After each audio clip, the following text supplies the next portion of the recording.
When I watch someone like Demian Maia, because I don't have that much of a trained eye, it doesn't look like he's doing anything different than everybody else when he takes your back or when he's on top of you and he's controlling you. And what's interesting is the subtlety of jiu-jitsu on that level, that unless you have a cultivated eye, it just looks like he's wearing him like a sweater, he's controlling the arm, he's coming in, he somehow gets that figure four around his stomach. But there's no way you're getting that dude off. You're not getting him off. And why? Someone like Carlos Condit can't even get him off, and Carlos Condit is as experienced as anybody. And that's where that level of mastery is so subtle and almost invisible. It's hard to see unless you really know what the hell he's doing. Because a lot of it seems to be like where he's putting his weight, those little differences, how he's countering, how he's predicting what you're going to do before you do it. It's the specific moves that he's choosing. It's not how he's doing. You know what he did? He figured there's a guy who broke down all his jiu-jitsu on YouTube into 4 parts. It's pretty fucking interesting. You go through his early decisions on the ground to the decisions he's making now. He has got this path. Well, the passes that he's using now, that he kind of tripods, and it's kind of like a smash pass. He gets to top half. He knows that if he just hovers over, keeps his head, on his opponent's chest, and he's pinning him down, and he gets the top half. He doesn't even need to pass, and then he turns. He's not taking any damage. Then he goes to 3/4 mount, and then from there he throws a couple punches. The guy gives him his back, because in 3/4 mount you basically already have a hook in. He's figured out this path, nice and simple. There's so many things you can do as a jiu-jitsu black belt to pass, like your first initial move. There's all these passes. He has chosen the passes to the mount and to the back. That path is the best path. Maia's doing on his back. What Maia's doing on his back, there's a million things you can do. There's all these styles. He's keeping it nice and simple. All Demian Maia is looking for when he's on his back is the underhook. Everything is a setup to the underhook. He gets in a Z guard. He times the punch. As soon as you throw a right punch, he shoots in. He has like a Z guard. Then he shoots in, grabs the underhook, and either gets on top and they stand, just like Chuck Liddell used to do with the underhook, or he uses that to sweep him, like he'll get into dogfight and go through him.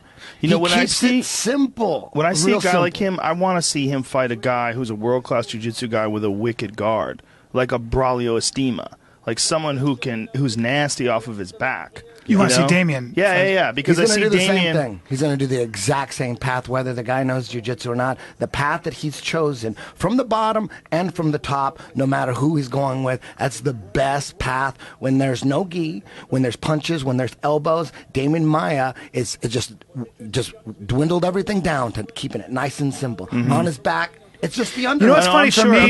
I'm sure he would. Well, that path that Maia is on, the techniques that he's putting together, the treasure map that he's on, Carlos Condit probably wasn't getting someone on a daily basis at a high level hitting him with that specific path.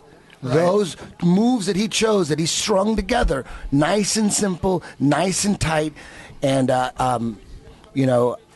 you got to prepare for something as simple as that. You got to prepare for someone coming at you exactly like that. Because everything that Maia chooses, all those positions are the best positions for MMA. No doubt. And he's got a path. He's figured it out. Yeah, he's figured out the path. There's a million moves, but he's got the path, and it's the same shit he's doing over and over. So he does have that smashing, high-level jiu-jitsu, but there have been a bunch of high-level jiu-jitsu guys trying to transition into the UFC. The problem is they're not selecting the moves that Demian Maia is selecting. Everybody in MMA right now, if you're not studying, if you're in the UFC and you are not studying exactly the moves that Demian Maia has chosen and the path, it's all laid out for you.